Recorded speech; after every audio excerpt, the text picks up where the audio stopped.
안녕하세요. 예, 평안하셨습니까? 예, 기도드리겠습니다.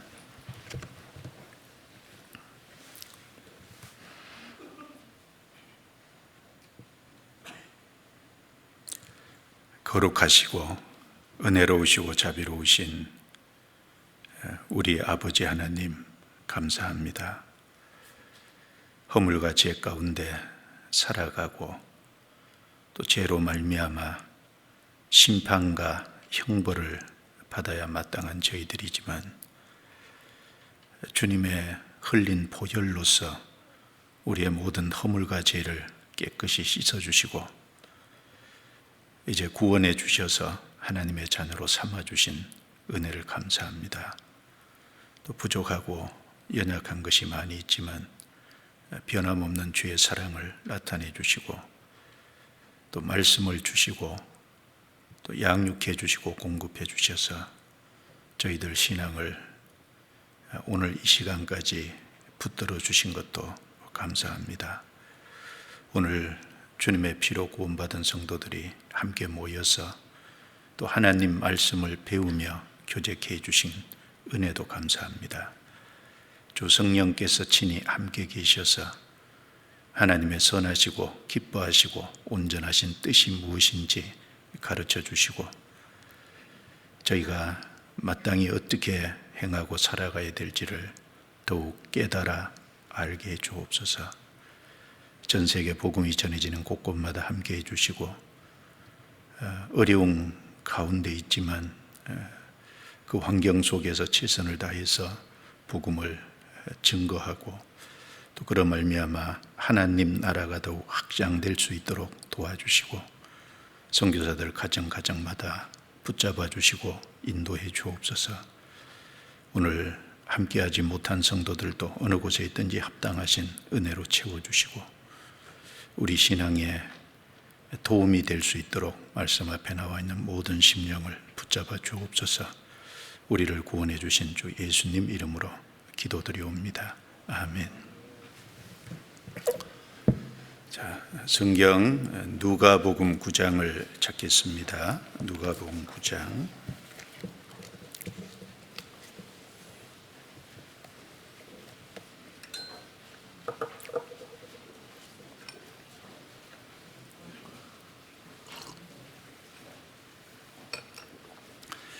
누가복음 9장 56절 말씀부터 62절까지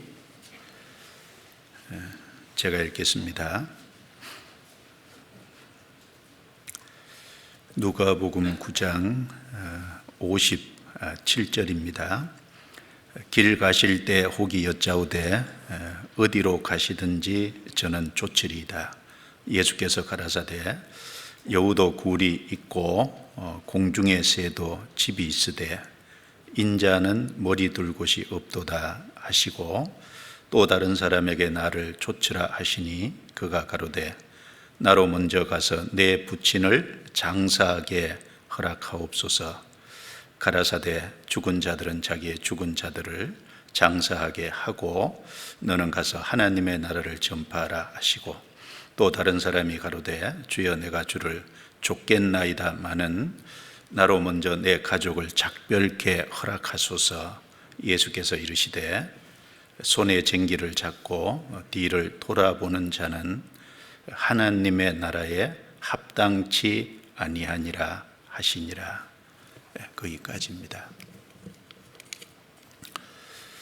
금방 읽은 본문 말씀에 60절에는 너는 가서 하나님의 나라를 전파하라 고 말씀하셨고 62절 말씀에는 하나님의 나라에 합당치 아니하니라 이렇게 말씀을 하셨습니다.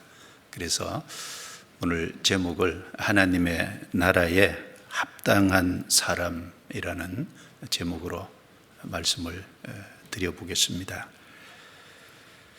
57절 시작이 길 가실 때라고 시작하고 있습니다.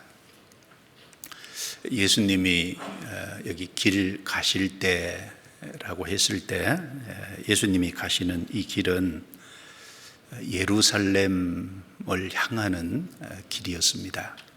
그 앞에 51절을 보시면 예수께서 승천하실 기약이 차감해 예루살렘을 향하여 올라가기로 굳게 결심하시고, 예수께서 승천하실 기약이 차감해, 예수님의 승천이 있기 위해서는 먼저 십자가의 죽음과 그리고 무덤에 장사되고 부활하시는 일이 먼저 선행되어야만 합니다. 그래서 예수님께서 예루살렘으로 이제 올라가시는데, 예루살렘을 향하여 올라가시기로 여기 굳게 결심하셨다고 했습니다. 왜 굳게 결심해야 되겠습니까? 예루살렘에 올라가시면 십자가라는 큰 고난이 앞에 있기 때문에 굳게 결심하는 것이 이제 필요했습니다. 그래서 57절에 이 길 가실 때 이제 이 말이 예수님이 예루살렘을 향해서 가시는 길이고 십자가의 큰 고난을 앞에 두고 가시는 길이고, 또 굳게 결심하시고 그 십자가를 앞에 뒀기 때문에 어떤 예수님은 비장한 어떤 각오와 결심을 가지고 나아가는 그런 길입니다. 선생된 예수님께서 비장한 각오와 결심을 가지고 그 길을 가고 계시다면 그 주님을 따르는 제자도 마땅히 그에 상응하는 자세가 필요하리라고 생각합니다. 마태복음 10장 24절 25절 말씀에 보면 제자가 그 선생보다 또는 종이 그 상전보다 낫지 못하나니 제자가 그 선생 같고 종이 그 상전 같으면 좋하도다 라고 말씀했습니다. 주님은 큰 고난을 앞에 두시고 비장한 각오와 결심을 가지고 가시는데, 제자는 편안히 따라갈 수 있는 것이 아닐 겁니다. 그 동일한 어떤 각오와 자세, 그런 것이 반드시 이제 필요하겠습니다. 그리고 예수님이 예루살렘으로 올라가실 때 여기 세 사람과 대화하신 내용이 이제 기록이 되어 있습니다. 첫 번째 사람은 어디로 가시든지 저는 쫓겠습니다, 이렇게 주님을 좇을 것을 표현하니까 그 뒤에 58절 내용을 보면 예수님이 거절하신 것을 알 수 있습니다.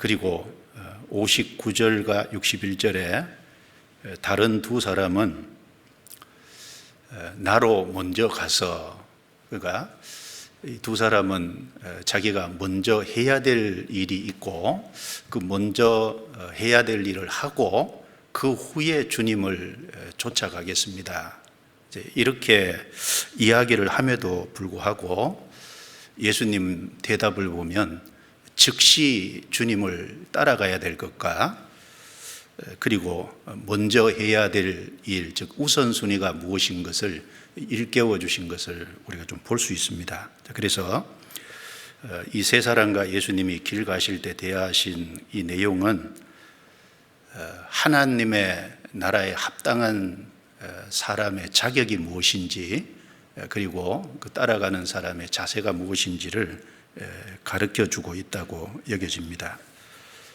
예수님이 이 땅에 오신 목적은 하나님 나라를 위해서 오셨다가 가셨습니다. 그 요한복음 18장 그 36절 그 37절 말씀에 보면 예수님께서 이제 빌라도하고 십자가를 앞에 두시고 그 대화를 하실 때 빌라도에게 내 나라는 이 세상에 속한 것이 아니다 라고 말씀하시므로 예수님의 나라가 이 세상에 속하지 않고 또 이 세상에 속하지 않은 예수님의 나라가 따로 있다는 것을 말씀하셨습니다. 또 빌라도에게 내가 왕이니라, 내가 이를 위하여 났으며 이를 위하여 세상에 왔나니 곧 진리에 대하여 증거하려 함이니라라고 말씀하심으로써 예수님의 나라가 있고, 그리고 그 예수님의 나라에 예수님은 왕이시고, 그리고 예수님이 이 땅에 오신 목적, 즉 성육신하는 목적도 하나님 나라를 위해서 오셨고, 그리고 예수님이 지금 세상에 계신 것도 그 하나님 나라를 위해서 계시고, 곧 진리에 대해서 증거하기 위해서 이 땅에 있다는 것을 이제 말씀하신 것을 알 수 있습니다. 예수님 말씀대로 예수님이 이 세상에 오셔서 십자가에 죽으시고 무덤에 장사되셨다가 부활하심으로 말미암아 모든 사람에게 구원을 받을 수 있는 그 복음을 실제로 완성하셨습니다. 이제 누구든지 회개하고 믿으면 그 하나님 나라의 백성이 됩니다. 그리고 어느 날 그 하나님 나라에 들어갈 백성이 다 차면 실제로 예수님이 다스리는 영원한 하나님의 나라가 열릴 것입니다. 구원받은 우리는 이 땅에 그 하나님 나라를 복음을 증거하기 위해서 이 땅에 있고, 그 하나님 나라의 확장을 위해서 이 땅에 있는 것이 틀림없습니다. 그래서 본달락에 예수님께서 세 사람과 대화를 통해서 바로 그 하나님 나라에 합당한 사람의 자격 그리고 자세를 이제 여기 보여주고 계신데, 우리는 이 말씀을 좀 깊이 생각을 하면서 좀 배우면서 나는 과연 하나님 나라에 합당한 사람의 모습이 되어 있는지 우리 각자 좀 깊이 생각을 해봐야 될 것 같습니다. 그래서 여기 예수님과 세 사람과의 대화를 통해서 하나님 나라에 합당한 사람이 어떤 모습인지를 좀 구체적으로 생각을 해보겠습니다. 먼저 첫 번째 사람과 대화한 내용이 57절, 58절에 기록이 되어 있는데 같이 읽어보겠습니다. 길 가실 때 혹이 여짜오되 어디로 가시든지 저는 쫓으리이다. 예수께서 가라사대 여우도 굴이 있고 공중의 새도 집이 있으되 인자는 머리 둘 곳이 없도다 하시고.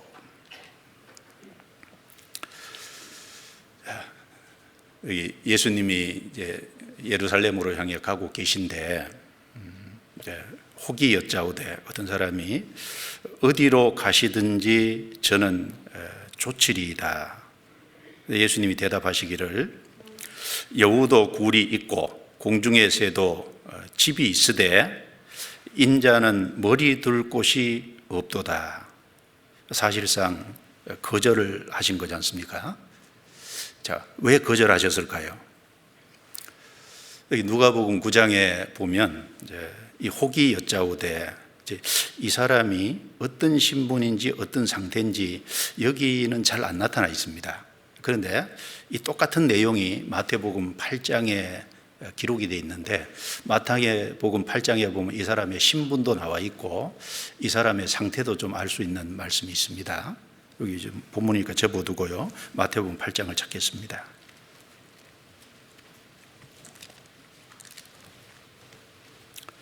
마태복음 8장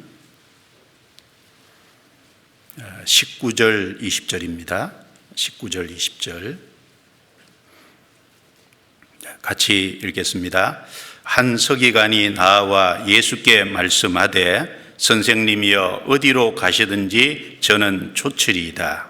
예수께서 이르시되 여우도 굴이 있고 공중의 새도 거처가 있으되 오직 인자는 머리 둘 곳이 없다 하시더라. 누가복음 9장에는 혹이 여짜오되 여기서는 한 서기관이, 이 사람 신분이 서기관입니다. 그리고 이 사람 말하기를 선생님이여, 주여 이렇게 호칭한 것이 아니고 예수님을 향해서 선생님이여, 이 호칭을 봐서는 이 사람은 예수님을 따르겠다고 말은 했지만 예수님이 구약 성경에 약속하신 바로 메시아, 그 그리스도인지는 아직 깨닫지 못한 사람이 분명한 것 같습니다. 그리고 어디로 가시든지 저는 쫓으리이다. 이제 이 말도 상당히 충동적인 말로 보입니다. 조금 전에 우리가 생각해 본 것처럼 예수님은 지금 예루살렘을 향해 가시는 길이고 십자가의 큰 고난을 앞에 두고 비장한 각오와 결심을 가지고 나아가시는 길인데, 과연 이 서기관이 예수님을 따라가는 길에 어떤 고난과 역경과 어려움이 있는지를 정말 깊이 생각을 해본 사람일까? 어떻게 보이세요? 단지 아마 예수님께서 많은 기적을 행하시고 가르치시고 그러니까 많은 사람이 예수님을 쫓으니까 그 예수님의 어떤 인기, 예수님의 어떤 명예, 이런 것을 좀 보게 되고, 약간은 어려움이 있을지라도 예수님을 따르면 상당히 인기를 얻고 명예를 얻을 수 있지 않을까, 이런 생각은 좀 해봤을 것 같지만, 예수님을 따르는 길에 정말 큰 어떤 고난과 어려움과 역경이라는 것이 앞에 있고, 이건 보통 어려운 길이라는 것을 깊이 아마 생각을 안 해본 사람이 틀림없을 겁니다. 그러니까 어디로 가든지 좋으리이다, 이 말도 그러니까 상당히 충동적인 말이고, 그리고 예산이 세워지지 않은 말이 틀림없을 겁니다. 예수님 이 사람한테 대답하기를 20절에 여우도 굴이 있고 공중의 새도 거처가 있으되 오직 인자는 머리 둘 곳이 없다. 예수님은 실제로 예루살렘에 여러 번 올라가셨지만 예루살렘에 올라가실 때마다 낮에는 성전에서 가르치셨는데 밤에는 감람산으로 돌아오셔서 감람산에서 찬이슬을 맞으면서 주무셨잖아요. 얼른 참 이해가 안 가는 게 있습니다. 예루살렘에서 가르치실 때 그렇게 많은 사람들이 예수님 말씀을 듣고 좋아했는데 예수님을 자기 집에 영접해 드리는 사람이 없었다는 거지 않습니까? 그래서 이 예루살렘에 이제 감람산에 이제 올라와서 찬이슬을 마시면서 주무시고, 그러니까 여기 실제로 여우도 굴이 있고 공중의 새도 거처가 있으되, 누가 보면 공중의 새도 집이 있으되 오직 인자는 머리 둘 곳이 없다. 예수님은 사실 편안히 쉴 곳이 육신적으로도 없었던 것이 맞습니다. 그래서 이렇게 예수님이 말씀하신 것은 예수님을 따르는 길은 결코 안락한 생활이 아닌 고난의 길임을 실제 말씀하신 것이 될 겁니다. 그리고 그 주님을 따라가기 위해서는 안락한 생활에 대한 자기의 권리를 포기하는 일이 있지 않고서는 결코 주님을 따라갈 수 없다는 것을 이제 말씀하신 것도 될 겁니다. 그러니까 주님이 거절하신 거지 않습니까?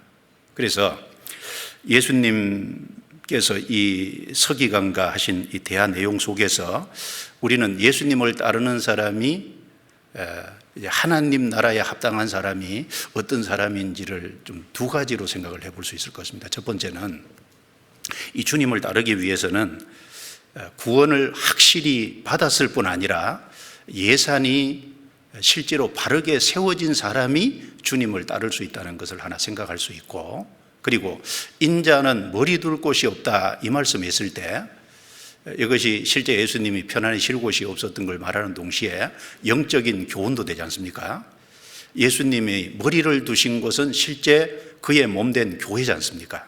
그러니까 주님을 따라가는 사람은 예수님이 머리를 두신 지금 교회, 주님이 거기를 중심으로 다스리고 있다는 교회에 대한 분명한 깨우침이 있고, 그 교회에 연결이 돼서 그 교회 안에서 귀하게 쓰임받는 사람이 하나님 나라에 합당한 사람이라는 것을 좀 생각을 해볼 수 있습니다. 그래서 첫 번째는 자신의 구원의 문제가 확실함으로 이 마음에 주님의 은혜에 대한 정말 감사가 있고, 그리고 영원한 천국에 대한 소망이 정말 분명한 사람, 그 사람이 주님을 끝까지 따를 수 있고 하나님 나라에 합당한 사람이 될 수 있을 겁니다. 여기 선생님이여 예수님을 이렇게 호칭하는 것이 아니고, 예수님을 통해서 정말 구원을 받고 생명을 얻어서 확실하게 제사함을 받아서 예수님을 향해서 예수님이 그리스도라는 사실을 믿고 예수님을 주라고 부를 수 있는 사람, 그 사람이 정말 주님을 따를 수 있는 자격이 갖춰진 사람일 겁니다. 그래서 고린도전서 12장 3절에 보면 성령으로 아니하고는 누구든지 예수를 주시라 할 수 없느니라, 이렇게 말씀했습니다. 사람이 예수님을 주라고 호칭하려면 성령으로 아니하고서는 할 수 없다고 했거든요. 성령께서 이 땅에서 하시는 일은 예수님이 십자가에서 완성한 그 복음을 증거하는 일을 성령께서 하시지 않습니까? 성령께서 바로 예수님과 그 하신 일을 증거하십니다. 그래서 우리가 구원을 받은 것은, 예수님이 십자가에서 내 죄를 확실하게 해결해 주신 것이 내 마음에 믿어진 것은 사실은 성령의 역사지 않습니까? 성령이 죄 사함을 내게 깨닫게 해주셨고, 그 사실을 믿게 해주셨고, 그 성령께서 믿게 해줄 뿐 아니라 내 속에 와 계시기 때문에 실제로 내가 주님의 소유가 됐고, 그러니까 결과적으로 주님을 향해서 주라고 호칭할 수 있게 됐잖아요. 그래서 구원받지 않은 사람은 누구든지 예수님을 주라고 할 수가 진정한 의미에서는 없을 겁니다. 그리고 여기 서기관에 대해서 얘기를 했는데, 비록 이스라엘에 이 사람이 서기관이지만 천국의 제자가 된 적은 없지 않습니까? 그 성경에 이런 말씀이 있습니다. 마태복음 13장을 보겠습니다. 마태복음 13장.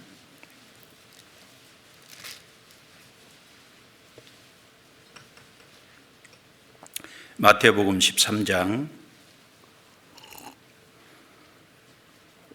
52절입니다. 52절 같이 읽겠습니다. 예수께서 가라사대 그러므로 천국의 제자 된 서기관마다 마치 새 것과 옛 것을 그 곳간에서 내어오는 집주인과 같으니라.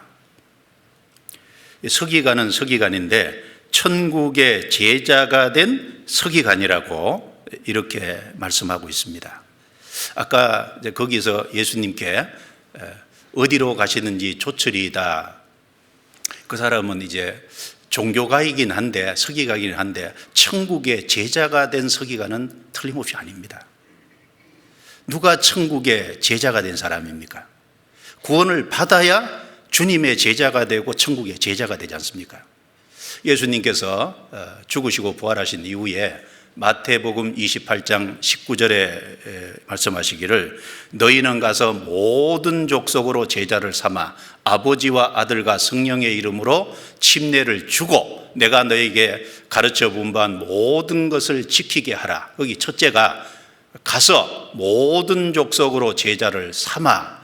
어떻게 하면 제자 삼는 거예요? 구원받도록 도와주면, 그 사람이 확실히 생명을 얻으면 그 사람이 제자가 되지 않습니까?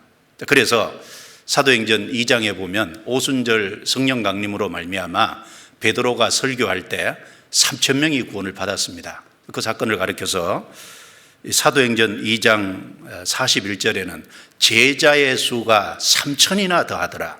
왜 제자라고 거기 구원받았다고 얘기 안 하고 제자의 수가 3,000이 왜 제자라고 했을까요? 너희는 가서 모든 족속으로 제자를 삼으라고 했기 때문에, 구원받으면 제자이기 때문에 거기 제자의 수가 3,000이나 더하더라 이렇게 말씀했잖아요. 그리고 사도행전 2장 47절에 보면 주께서 구원받는 사람을 날마다 더하게 하시니라, 뒤에 또 그렇게 말씀하셨죠. 그리고 구원받아야 주님의 제자가 되는 거예요. 주님의 제자가 된 사람, 그 사람이 천국의 제자가 된 거지 않습니까? 그리고 그 천국의 제자가 된 사람은 이제 성령이 그 속에 와 계시고 몸된 교회를 통해서 계속해서 말씀을 공급받을 때 새 것과 옛 것이라고 했을 때, 새 것은 신약 성경이고 옛 것은 구약이고, 신구약 성경에서 성령의 도우심으로 말미암아 계속해서 많은 말씀들을 받게 되고, 그 곳간에서 내어와서 먼저는 자기 양식이 되고, 그리고 그것으로 다른 사람을 도와줄 수 있잖아요.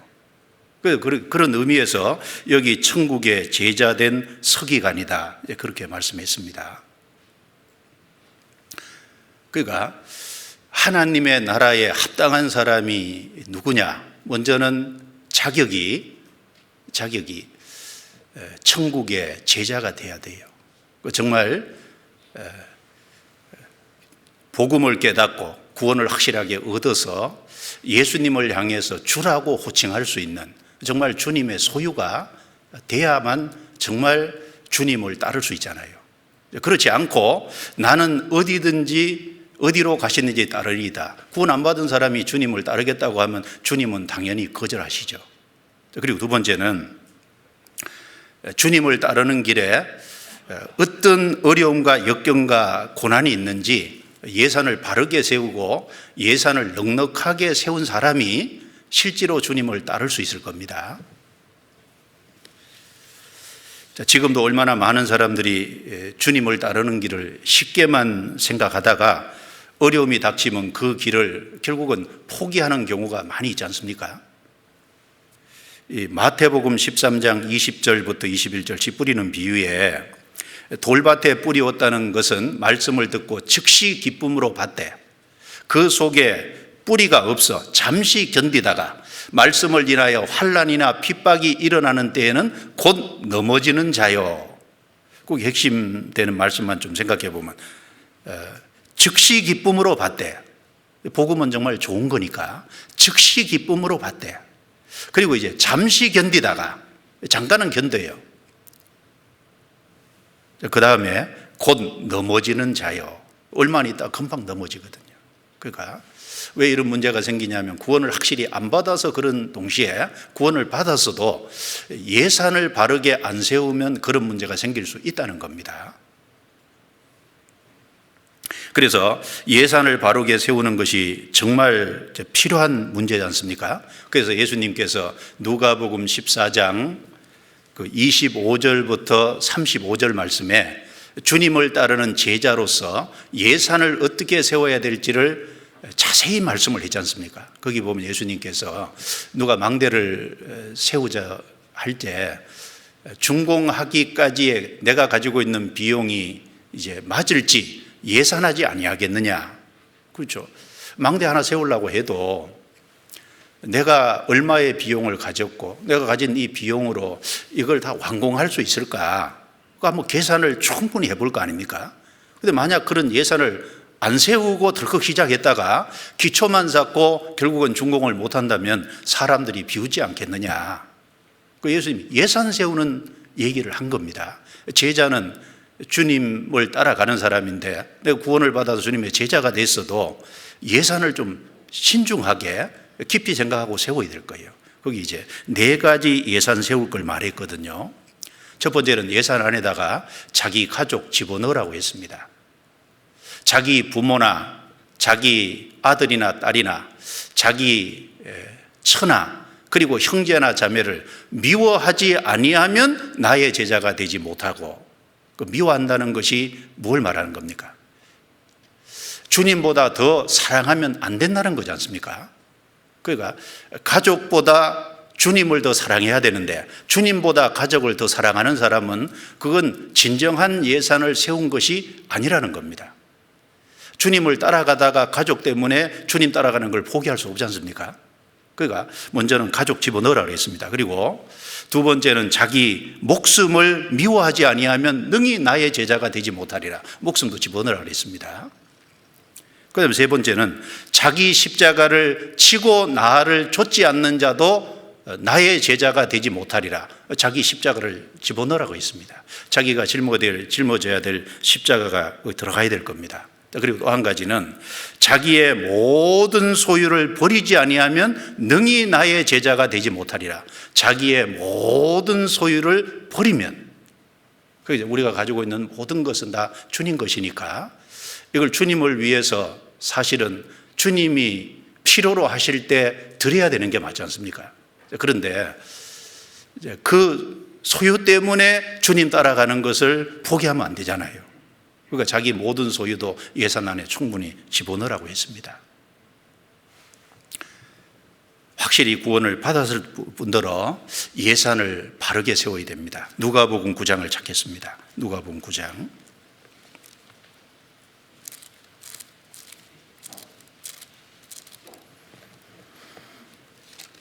22절 23절입니다. 22절 23절 같이 읽어보겠습니다. 가라사대 인자가 많은 고난을 받고 장로들과 대제사장들과 서기관들에게 버림받아 죽임을 당하고 제3일에 살아나야 하리라 하시고, 또 무리에게 이르시되 아무든지 나를 따라 오려거든 자기를 부인하고 날마다 제 십자가를 지고 나를 쫓을 것이니라. 여기 22절은 주님이 가신 길입니다. 23절은 주님의 제자가 가야 될 길입니다. 그러니까 주님이 가신 길도 고난의 길이고 23절에 보면 제자가 가는 길도 고난의 길입니다. 22절에 인자가 많은 고난을 받고 버림받고 죽임을 당하고, 고난의 길이잖아요. 그다음에 23절에 아무든지 나를 따라오려거든, 정말 주님을 따라가는 제자, 하나님의 나라에 합당한 사람, 첫 번째, 자기를 부인하고 날마다 제 십자가를 지고 나를 쫓을 것이니라. 주님을 따라가는 길에 가장 첫 번째 집어넣으라 그러는 것이 자기를 부인하고, 그게 자기 생각, 자기 이상, 자기 고집, 자기 목표, 자기라는 것, 주님의 뜻과 마찰이 되고 주님의 뜻과 충돌이 됐고 주님의 뜻과 거스리는 모든 것을 부인해야 될 것을 말했습니다. 그리고 자기 십자가를 지고 나를 쫓을 것이니라. 그러니까 제자의 길도 평탄한 길이 아니고 고난의 길이지 않습니까? 그런데 우리가 하나 기억해야 될 것은 22절에 주님은 고난만 받으신 것이 아닙니다. 죽임을 당하고 제3일에 살아나야 하리라, 영광이 그 다음에 주어져 있습니다. 틀림없이 예수님은 많은 고난을 받은 것도 사실이고, 그리고 버림받은 것도 사실이고, 죽임당한 것도 사실이지만 제3일에 살아나야 하리라. 예수님은 무덤에 들어갔다가 3일 만에 부활하셨고, 그리고 승천해서 가셨습니다. 그러니까 가장 낮아지셨기 때문에 사실은 가장 높아진 거지 않습니까?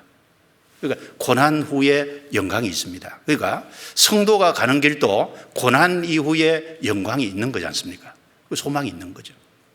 첫 번째는 은혜에 감사하는 마음으로 따라갈 수 있고, 그 다음에 고난을 통과하면 성도에게도 반드시 주실 상급과 영광이라는 것이 틀림없이 약속되어 있지 않습니까? 주님이 그 길을 가셨으니까 주님 뒤를 따라가는 사람도 반드시 그것이 있습니다. 그래서 여기 26절, 27절에 이렇게 말씀했습니다.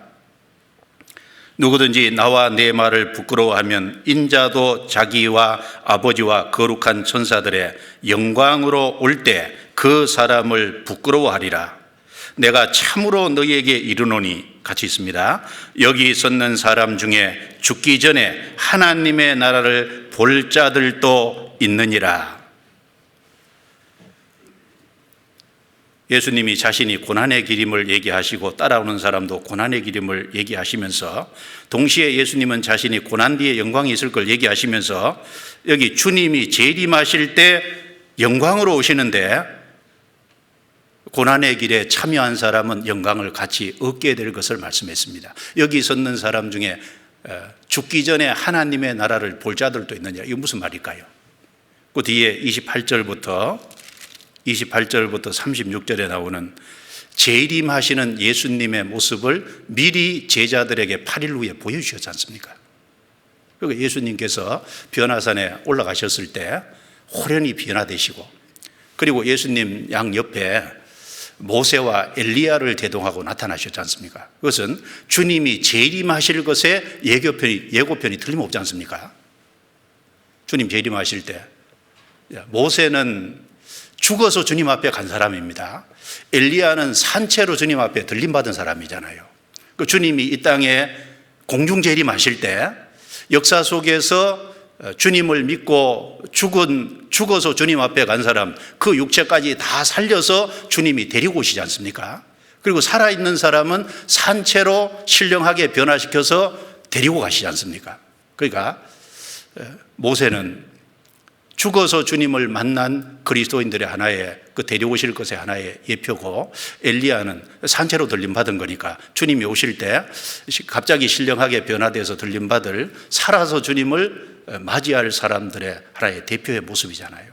그 재림하실 모습을 미리 보여주신 겁니다. 열왕기상 그 10장 내용에 보면 그 솔로몬의 이제 영예를 듣고 스바 여왕이 자기 어려운 문제를 가지고 솔로몬을 방문했지 않습니까? 그래서 솔로몬에게 자기 어려운 문제, 마음에 있는 걸 다 얘기했는데 솔로몬이 그것을 하나님의 지혜로 다 답을 했습니다. 솔로몬이 음미하에 대답지 못한 것은 하나도 없다고 했습니다. 그리고 그 스바 여왕이 그 이스라엘 땅에 왔을 때 한 말이 열왕기상 10장 6절 7절에 기록이 되어 있는데 이렇게 말했습니다. 내가 내 나라에서 당신의 행위와 당신의 지혜에 대해 들은 소문이 진실하도다. 내가 그 말들을 믿지 아니하였더니 이제 와서 목도한즉 내게 말한 것은 절반도 못되니 당신의 지혜와 복이 나의 들은 소문에 지나도다. 그러니까 이 스바라는 땅에서 솔로몬에 대해서 솔로몬의 행동도 솔로몬의 지혜도 이제 들었는데 믿지 않았다는 겁니다. 그런데 와보니까 진짜 진실하다. 그리고 진실한 것을 넘어서서 내가 들어서 믿지 않았는데 들은 소문에 절반도 못 미친다. 우리가 천국에 갔을 때 똑같은 말 하지 않을까요? 내가 이 땅에 살면서 영원한 천국에 가서 얻을 주님의 영광에 참여할 것을 나름대로 성경을 통해서 성령의 도우심으로 우리가 조금씩 깨우쳐 가고 있지만 이 땅에서 상상하는 것 훨씬 이상일 거 아니에요. 그렇죠? 육체를 입고 뭐 날개를 펼쳐봤자 얼마나 날개를 펼치겠습니까? 그 실제 영원한 천국에 가면 우리가 이 성경을 통해서 배웠던 것, 우리가 상상하지 못했던 것, 우리가 조금 배웠지만 그보다 훨씬 진할 겁니다. 그렇지 않겠습니까? 그래서 고린도전서 2장 9절에 하나님이 자기를 사랑하는 자들을 위하여 예비하신 모든 것은 눈으로 보지도 못하고 귀로도 듣지도 못하고 사람의 마음으로도 생각지 못하였다. 그러니까 조금은 보고 있는 게 사실이에요. 조금은 듣고 있는 것도 사실이고 조금은 생각하고 있는 것도 사실이지만 그러나 그 전체를 사실 못 본 것은 틀림없잖아요. 아직 천국에 1페이지도 안 열렸습니다. 그래서 주님을 따라가는 길에는 그 예산을 충분히 세우고 고난과 어떤 여러 가지 어려움과 고통과 여러 가지 것들이 있다는 것을 사실은 넉넉히 예산 세우고 따라가는 것이 필요할 겁니다. 그리고 그럼에도 따라가는 것은 주님이 우리에게 베풀어 주신 그 구원의 은혜가 너무 크고, 그리고 주님 앞에 섰을 때 실제 주님이 십자가에 죽으시고 부활 승천하신 영광이 있듯이 우리도 그 영광에 같이 참여하게 될 것이기 때문에 얼마든지 따라갈 수 있는 겁니다. 내가 현재 고난받는 것은 잠시고 고난받는 것은 작은 것이고 주님 앞에 가서 얻는 영광은 길지 않습니까? 영원한 영광이니까. 그리고 그 영광은 무게가 크기가 너무나 광대하지 않습니까? 그리고 누가복음 9장 58절에 예수님이 답을 하실 때 여우도 굴이 있고 공중의 새도 거처가 집이 있으되 인자는 머리 둘 곳이 없도다. 이 말씀은 예수님께서 고난의 길을 가신다는 의미인 동시에 영적인 교훈도 틀림없이 내포하고 있습니다. 여기 여우도 굴이 있고 여우는 헤롯을 지칭하고 있습니다. 누가복음 13장 31절 32절 말씀에 보면 어떤 바리새인이 예수님께 나와서 이제 말하기를 나가서 여기를 떠나소서 헤롯이 당신을 죽이고자 합니다. 그러니까 예수님께서 대답하시기를 저 여우에게 가서 이르되 헤롯을 예수님 여우라고 했어요. 그러니까 여기 헤롯 여우도 굴이 있고 그럴 때 헤롯 얘기하는 것이 이거 이제 비유적으로 얘기하는 것이 틀림없습니다. 헤롯은 간사한 사람이잖아요. 그리고 공중의 새도 집이 있으되 공중의 새는 공중의 권세 잡은 자 마귀를 말하고 있는 것이 틀림없을 겁니다. 그래서 에베소서 2장 2절에 그때 너희가 그 가운데서 행하여 이 세상 풍속을 좇고 공중의 권세 잡은 자를 따랐으니 곧 지금 불순종의 아들들 가운데 역사하는 영이라. 지금도 안 믿는 사람들 가운데 역사하는 영이 마귀 영이잖아요. 악령이지 않습니까? 자, 그리고 에베소서 6장 11절 12절 말씀에도 우리의 씨름은 혈과 육에 대한 것이 아니요 정사와 권세와 이 어둠의 세상 주관자들과 하늘에 있는 악의 영들에게 대함이라. 하늘에 있는 악의 영들이라고 했거든요. 그러니까 공중의 새도 집이 있으되, 이 말은 틀림없이 악한 영, 공중의 권세 잡은 자, 하늘의 영들인 마귀와 타락한 천사세계를 틀림없이 말하고 있습니다. 예수님 말씀처럼 헤롯도 자기 왕궁이 있어요. 집이 있지 않습니까? 그리고 헤롯은 분봉왕 헤롯이니까 이스라엘이라는 한 나라에 헤롯은 머리를 두고 이스라엘을 지금 다스리고 있다 그 말입니다. 공중의 권세 잡은 자 마귀도 집이 있잖아요. 마귀도 이 세상을 거처로 삼고 있고, 그리고 이 세상 불신자들 모든 사람들의 머리로 마귀는 이 세상을 다스리고 있는 것이 사실이지 않습니까?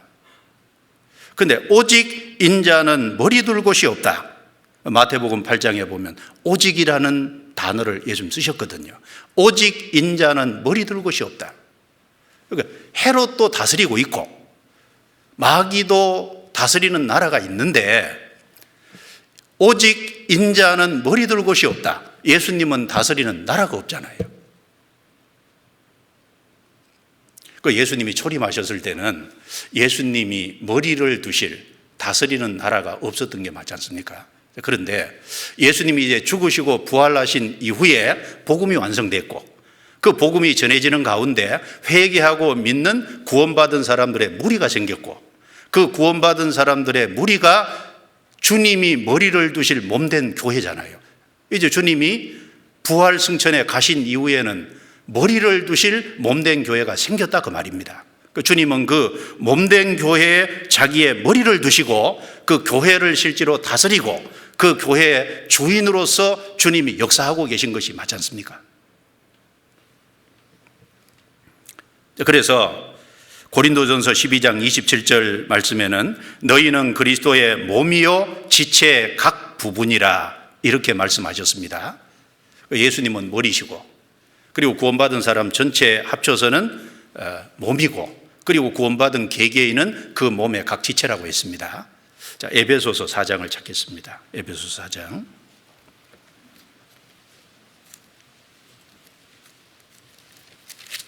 에베소서 4장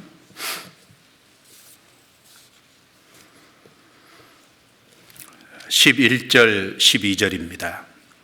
11절 12절 같이 읽겠습니다. 그가 혹은 사도로 혹은 선지자로 혹은 복음 전하는 자로 혹은 목사와 교사로 주셨으니 이는 성도를 온전케 하며 봉사의 일을 하게 하며 그리스도의 몸을 세우려 하심이라. 하나님께서 교회 안에 직분자들을 주신 이유가 특별히 이제 전도자들을 하나님이 세우신 이유는 이는 성도를 온전케 하며 말씀을 전해서 성도의 신앙을 이제 세우고 그래서 봉사의 일을 하게 하며 그 신앙이 자라면 각각의 사람에게 그 재능을 따라서 적절히 일을 맡기고 그리스도의 몸을 세우려 하심이라. 그리스도는 머리시고 그 머리를 두신 그리스도의 몸, 머리의 뜻을 이루는 그 교회를 바르게 세우기 위해서 교회 안에 사역자들을 주셨잖아요. 15절 16절입니다. 15절 16절 같이 읽겠습니다. 오직 사랑 안에서 참된 것을 하여 범사에 그에게까지 자랄지라. 그는 머리니 곧 그리스도라. 그에게서 온 몸이 각 마디를 통하여 도움을 입음으로 연락하고 상합하여 각 지체의 분량대로 역사하여 그 몸을 자라게 하며 사랑 안에서 스스로 세우느니라. 그는 머리니 곧 그리스도라. 몸된 교회의 머리는 그리스도죠. 그럼 교회는 왜 존재할까요? 몸은 머리의 뜻을 이루기 위해서 존재하지 않습니까? 이 땅에 구원받은 사람의 무리, 몸된 교회는 머리 대신 주님의 뜻을 이 땅에서 이루기 위해서 존재하는 거지 않습니까? 그래서 그 머리로부터 오는 모든 것을 몸의 지체를 통해서 공급받고 그 몸이 튼튼하게 되면 주님이 그 몸을 통해서 이 땅에서 복음의 역사를 이루고 그리고 하나님의 나라를 확장하는 일을 하기 위해서 그 몸된 교회를 든든하게 세우시는 거지 않습니까? 그래서 구원을 확실히 이제 받았을 뿐 아니라 주님이 머리를 몸된 교회라는 그곳에 두시고 다스리고 계시다, 이것을 반드시 알아야 됩니다. 주님이 머리 둔 곳이 몸된 교회입니다. 혼자서는 교회가 될 수 없지 않습니까? 두세 사람이 내 이름으로 모인 곳에 나도 그들 중에 있느니라. 정말 주님 앞에 확실히 구원받은 두 사람, 주님을 머리로 모시겠다고, 그리고 자기의 어떤 이상과 뜻, 자기를 부인한 사람들, 자기 머리를 잘라버린 사람들, 그 사람 두세 사람이 있는 거기에 주님이 머리를 두시고 그 가운데 함께 계시고 역사하시겠다는 얘기잖아요. 그래서 주님이 머리를 몸된 교회 안에 두셨다. 그래서 이 주님께서 이 교회를 다스리고 계신다. 그래서 주님께서 이 교회의 주인으로서 역사하시는 것이 확실하게 맞다는 것을, 이것을 바르게 마음속에 깨우치는 사람이 있지 않습니까? 그 사람이 하나님 나라에 합당한 사람이잖아요. 그래서 구원을 받았어도 자기 혼자 행하려고 그러고, 그 몸된 교회를 떠나서 자기 혼자도 신앙생활을 할 수 있다고 생각하고, 그건 하나님 나라에 합당한 사람이 아니지 않습니까? 그 주님이 머리를 교회 안에 두셨다는 걸, 이걸 바르게 알 때 그 사람은 교회를 소중하게 생각하게 돼 있고, 그 사람은 교회를 사랑하게 돼 있고, 그리고 그 사람은 실제 교회와 연결될 거 아닙니까? 그리고 실제 교회에 연결돼서 주님의 공급과 보호와 인도하심을 받을 것이 틀림없을 겁니다. 그리고 그 교회 안에 있음으로써 지체니까, 몸의 지체니까 그 교회 안에서 쓰임받게 될 거고, 그리고 그 교회 안에서 내가 주님의 은혜를 받았으니까 그 교회를 통해서 내가 주님의 은혜를 보답하는 것을 그 안에서 하게 되지 않습니까? 그래서 우리는 주님이 다시 오실 때까지, 재림하실 때까지 우리가 사실 머물러야 될 곳이 교회입니다. 교회. 창세기 9장에 나오는 노아의 방주는 예수님의 모형도 되고 교회의 모형도 됩니다. 홍수가 끝난 이후에 노아가 까마귀를, 이제 물이 가만 여부를 알기 위해서 내보냈는데 안 돌아왔지 않습니까? 그런데 비둘기를 내보냈더니 접촉할 곳을 찾지 못하고 다시 돌아왔다는 거예요. 그러니까 사실은 우리가 이 땅에서 주님 앞에 갈 때까지 계속 우리가 여기 이 세상에 살아가지만 이 세상을 사실 접촉할 곳이 없지 않습니까? 진정으로 우리가 안식할 곳이 아닙니다. 그래서 이 교회 안에 계속 연결돼서 그 교회 안에 계속 거하는 것이 합당한 거지 않습니까? 그래서 골로새서 2장 19절에 머리를 붙들지 아니하는지라, 머리 안 붙든다고 책망받았거든요. 그럼 머리를 어떻게 붙잡는 걸까요? 손가락이 머리 붙잡는 건 손이라는 지체에 붙어 있는 겁니다. 이 손가락으로 이렇게 머리 붙잡는 걸까요? 그게 아니고, 손가락이 손에 붙어 있으면 머리 붙잡는 게 되죠. 몸에 붙어 있으면은 머리 붙잡는 것이 되지 않습니까? 그럼 머리로부터는 모든 것을 공급받고, 그 다음 명령받고, 거기에 따라서 귀하게 쓰임 받으니까요. 그런데 이제 골로새 교회에 보면은 잘못된 것이 많이 들어왔잖아요. 이 머리를 붙들고 몸된 교회 안에 붙어서 거기서 공급받으면 단순하게 그게 신앙생활이 되고, 그리고 거기서 신앙이 자라고 할 건데, 세상에 헛된 철학 받아들이고, 유대 율법주의, 의식주의 받아들이고, 그리고 이제 천사 숭배 같은, 그리고 어떤 기적이라든가 자기가 본 것을 지나치게 의지하는, 그리고 자기가 어떤 금욕주의 생활을 함으로 자기를 통제하고 다스려 보려고 하는, 그거는 다 헛수고거든요. 그러니까 신앙이 바르게 자라고 신앙이 바르게 세워지는 건 머리 붙잡는 게 최고다. 지체로서 몸 안에 거하는 것이 그게 정말 합당한 거지 않습니까? 그래서 여기 주님께서 첫 번째 사람하고 대화하시는 이 내용을 통해서 구원을 확실하게 받고 예산을 정말 바르게 세우고, 그리고 주님이 머리를 교회에 두셨다는 걸 알고 그 교회와 연결돼서 정말 거기 공급을 받고 귀하게 쓰임 받는 거지 않습니까? 그럴 적에 하나님 나라에 합당한 사람이 되는 거잖아요. 두 번째 사람 좀 보겠습니다. 누가복음 9장 59절 60절입니다. 59절 60절. 자, 같이 읽어보겠습니다. 또 다른 사람에게 나를 좇으라 하시니 그가 가로되 나로 먼저 가서 내 부친을 장사하게 허락하옵소서. 가라사대 죽은 자들로 자기의 죽은 자들을 장사하게 하고 너는 가서 하나님의 나라를 전파하라 하시고. 여기 또 다른 사람에게, 여기 또 다른 사람, 마태복음 8장 21절에 보면 제자 중 또 하나가 이렇게 말씀했습니다. 그러니까 이 두 번째 사람은 주님의 제자인 거예요, 제자. 그러니까 서기관은 어디로 가시든지 저는 조치리이다 이렇게 말했을 때 예수님께서 거절을 했는데, 여기 두 번째 사람에게는 예수님께서 이 제자에게 나를 좇으라, 주님께서 먼저 쫓으라고 말씀을 하고 계신 겁니다. 우리가 이걸 통해서 알 수 있는 것은 구원을 받아서 주님의 제자가 된 사람은 당연히 마땅히 주님을 쫓아야 된다는 거예요. 주님의 제자가 돼서 구원을 확실히 받았는데 나는 주님을 안 따라갈 거다, 그럴 수 없다는 겁니다.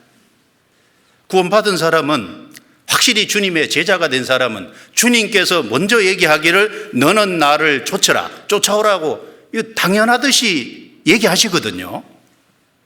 그런데 주님의 제자가 된 사람이 주님을 쫓아가지 않는다면 그것은 불순종이 되고 죄가 될 겁니다. 자, 나를 쫓으라. 그가 가로되 나로 먼저 가서 내 부친을 장사하게 허락하옵소서. 가라사대 죽은 자들로 자기의 죽은 자들을 장사하게 하고 너는 가서 하나님의 나라를 전파하라. 마태복음 8장 22절에는 장사하게 하고 너는 나를 쫓으라. 여기서는 장사하게 하고 너는 가서 하나님의 나라를 전파하라, 이렇게 말씀을 했습니다. 물론 이 구절 가지고 오해하시는 분들이 꽤 있을 수 있습니다. 부모님이 돌아가셨는데 장사하지 말라 그러냐, 이렇게 오해할 수가 있잖아요. 그런데 예수님의 말씀에는 많은 의미가 아마 내포되어 있을 겁니다. 먼저 여기 죽은 자들로 저희 죽은 자를 장사하게 하고, 그리고 여기서는 죽은 자들로 자기의 죽은 자들을 장사하게 하고, 이 말이 있을 때 앞에 죽은 자들로, 앞에 죽은 자들 나오는 이분들은 육신은 살아있지만 영혼이 죽은 거지 않습니까? 그리고 뒤에 죽은 자, 또 자기의 죽은 자들 그럴 때 뒤에 나오는 죽은 자는 육신까지 죽은 사람을 말합니다. 그러니까 살아있지만 영혼이 죽은 사람, 그 사람으로 실제 육신까지 죽은 사람을 장사하게 하고 너는 나를 쫓으라, 너는 가서 하나님의 나라를 전파하라, 이렇게 말씀하신 겁니다. 그래서 구원을 받지 못한 모든 사람은 사실은 영혼이 죽어 있는 자들입니다. 창세기 2장에 보면 하나님께서 에덴 동산에서 아담에게 선악을 알게 하는 나무 실과는 먹지 말라, 먹는 날에는 내가 정령 죽으리라. 내가 먹는 날에는 정령 죽으리라. 근데 아담은 그 불순종하고 먹었지 않습니까? 하와가 게임을 받아서 먹었고, 그리고 하와가 주는 것을 아담도 받아서 그 죄에 같이 참여를 했습니다. 그 이후에 창세기 5장 5절에 보면은 아담은 무려 930살을 살았다고 말씀하고 있습니다. 그런데 틀림없이 창세기 2장 17절에는 먹는 날에는 정령 죽으리라 이렇게 말씀하셨는데 그 930살을 살았잖아요. 그러면 먹는 날에는 정령 죽으리라 하나님이 하신 이 말씀이 부도난 걸까요? 아니지 않습니까? 사실 먹는 날 죽은 것이 있습니다. 에스겔 18장 20절 말씀에 보면은 범죄하는 그 영혼은 죽을지라고 분명히 말씀했습니다. 영혼이 죽은 거지 않습니까? 그래서 선악과를 먹는 그날 틀림없이 아담의 영혼은 죽었습니다. 아담은 하나님과의 관계가 끊어진 것이지 않습니까? 그리고 모든 사람은 태어날 때부터 아담 안에서 영적으로 죽어서 나는 것이 틀림이 없습니다. 그 고린도전서 15장 45절에 기록된 바 첫사람 아담은 산 영이 되었다 함과 같이 마지막 아담은 살려주는 영이 되었나니 첫사람 아담은 산 영이 되었다. 창세기 2장 7절에 보면 하나님이 흙으로 사람을 지으시고 생기를 그 코를 불어넣으시니 생령이 되었다. 산령이 되었지 않습니까? 그런데 먹는 날에는 정령 죽으리라. 먹는 그날 실제로 산령이 죽은 영이 되어버리지 않습니까? 그럼 예수님이 이 땅에 오신 목적은 살려주는 영으로 오셨잖아요. 그래서 예수님이 이 땅에 오셔서 죽으시고 부활 승천하심으로 복음을 완성하시고 그리고 그 복음이 전 세계에 전해지는 가운데 이제 성령으로 말미암아 회개하고 그 복음을 믿는 사람은 참으로 그 영혼이 살아나게 되잖아요. 그래서 이사야 55장 3절에 너희는 귀를 기울이고 내게 나와 들으라. 그리하면 너희 영혼이 살리라. 그래서 복음 진리의 말씀을 들을 때 영혼이 살아나는 거지 않습니까? 그리고 요한복음 6장 63절에도 살리는 것은 영이니 육은 무익하니라. 내가 너에게 이른 말이 영이요 곧 생명이라 이렇게 말씀하셨습니다. 그러니까 복음 말씀이 사람의 영혼을 살리고 복음 말씀이 하나님과의 바른 관계를 연결시켜주고 그래서 에베소 2장 1절에 너희의 허물과 죄로 죽었던 너희를 살리셨도다. 영혼이 살아났습니다. 그래서 여기 죽은 자들로 저희 죽은 자를 장사하게 하고 죽은 자들로 자기의 죽은 자들을 장사하게 하고 이렇게 말씀을 하셨을 때 예수님이 이것이 성경에 기록이 되고 이거 전해지는 가운데서 정말 원하신 것은 육신은 살아있지만 영혼이 죽어있는 사람들이 있다는 것을 가르쳐주기 원하셨을 거고 그리고 육신은 살아있지만 영혼이 죽은 사람 그 사람은 틀림없이 다시 영혼이 살아나야 된다는 것을 주님께서 가르치시기 위해서 이 말씀을 고의적으로 하신 거 아니겠습니까? 죽은 자들로 자기의 죽은 자들을 장사하게 하고 그리고 이 말씀의 의미 중에는 죽은 사람이 할 일이 따로 있고 산 사람이 할 일이 따로 있다는 것을 가르쳐 주시기 위해서 이 말씀을 또 하셨을 겁니다. 육신은 살아있지만 영혼이 죽은 사람은요 세상에 속한 사람입니다. 세상에 속한 사람들은 온통 이 세상 일에 관심이 있고 그 세상 일에 부지런하고 세상 것을 얻기 위해서 새벽부터 밤늦게까지 열심히 살아갑니다.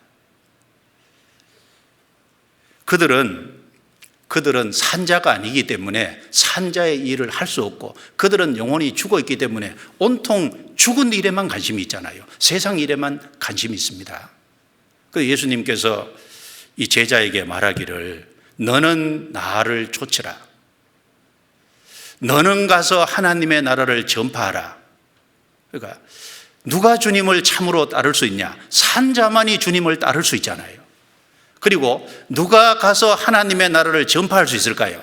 영혼이 살아난 자만이 하나님의 나라를 전파할 수 있지 않겠습니까? 그건 죽은 자들이 할 수 없는 겁니다.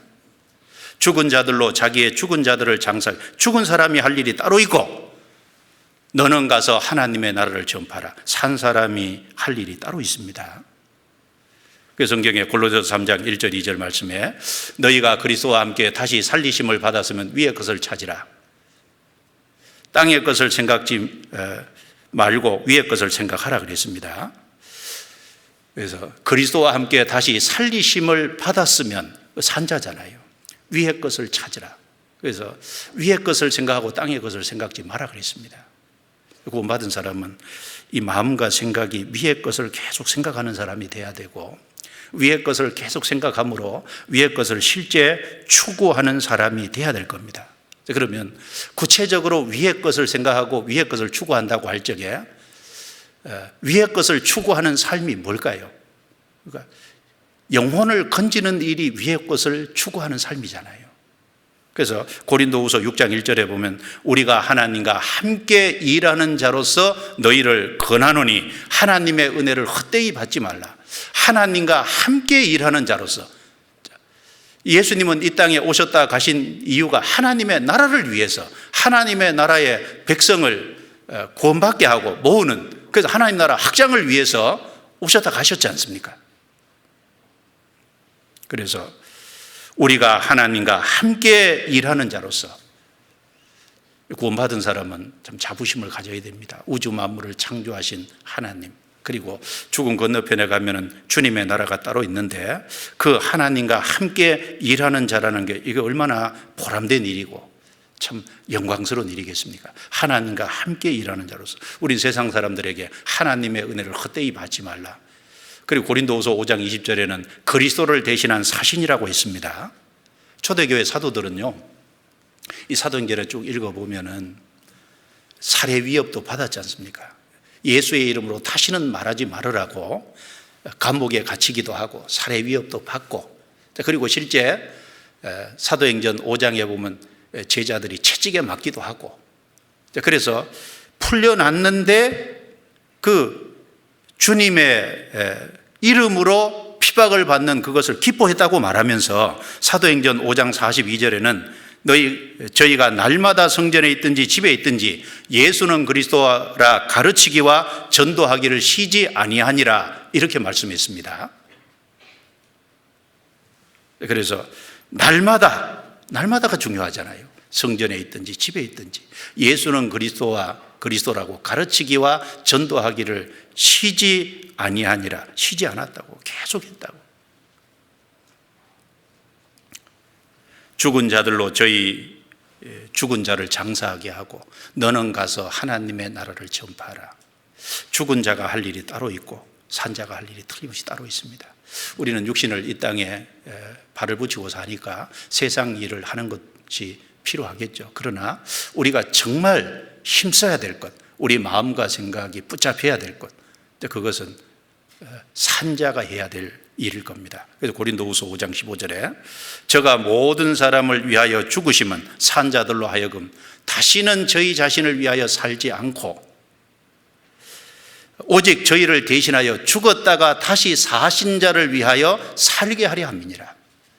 죽었다가 다시 사신 그 예수님을 위해서 사는 것이 산자가 할 일이라고 성경은 분명히 밝히고 있습니다. 그리고 여기 죽은 자들로 자기의 죽은 자들을 장사하게 하고 너는 가서 하나님의 나라를 전파하라, 이 말씀을 했을 때 이 세상의 어떤 일보다도 주님을 좇는 일, 그리고 하나님의 나라를 전파하는 그것보다가 더 우선순위가 될 수 없다는 겁니다.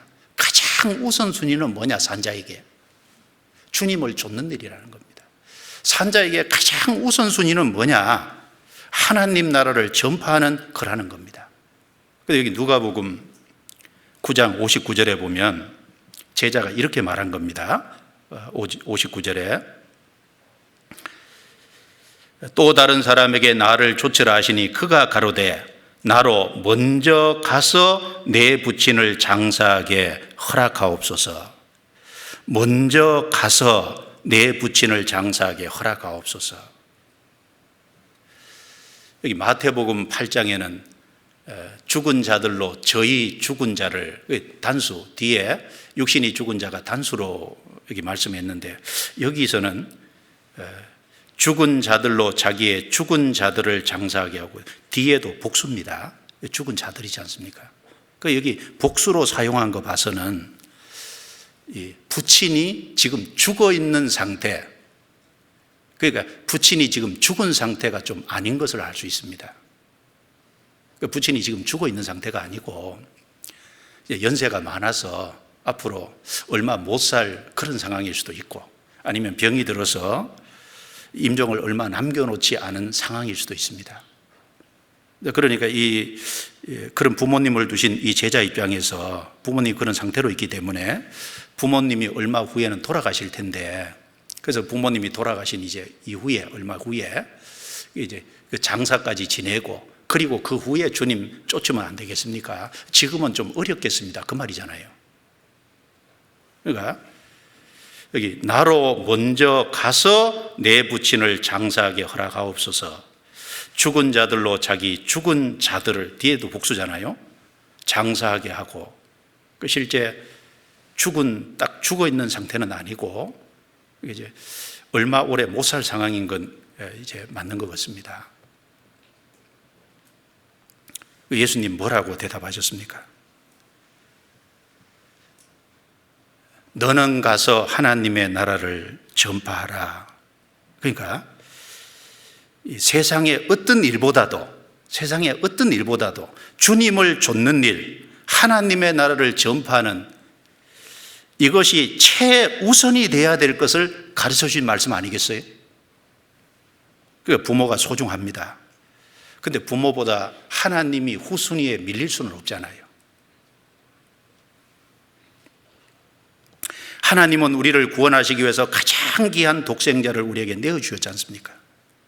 그러니까 가장 귀한 독생자를 내어주셔서, 그것도 십자가에 내어주셔서, 십자가에서 우리의 모든 죄 때문에 그와 같은 큰 고통과 아픔을 견디시고 피를 다 쏟으셨는데, 그래서 그 은혜로 우리가 구원을 받았는데 주님도 우리에게 첫째가 되기를 원하지 않겠어요? 그러니까 부모가 소중하지만 하나님이 부모 뒤로 밀릴 수는 결코 없는 겁니다.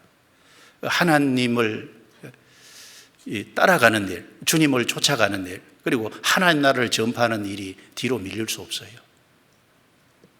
여기 시편 73편 25절에 아삽이 말하기를 하늘에서는 주 외에 누가 내게 있으리요 땅에서는 주 밖에 나의 사모할 자 없나이다. 그렇죠? 하늘에서든지 땅에서든지 주님 외에 그 누구도 없다. 내가 가장 사모할 분은 주님이다. 주님. 그러니까 주님이 가장 우선순위고 주님이 가장 앞이잖아요. 부모님의 말씀에 순종해야 되는 것이 맞습니다. 그런데 하나님의 말씀을 어기면서 부모에게 순종할 수는 없지 않습니까?